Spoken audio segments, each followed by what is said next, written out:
Ever seen the ocean glow at night? This magical light isn't CGI, it's bioluminescence, one of nature's coolest superpowers. From fireflies to deep-sea creatures, over 75% of ocean life glows. But how? It's all thanks to a chemical reaction called luciferin mixing with oxygen.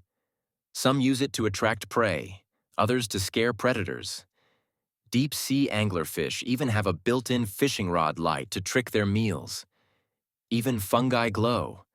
Scientists think they use light to attract insects, or just to flex. Labs now use bioluminescence to track cancer cells or create glow-in-the-dark plants.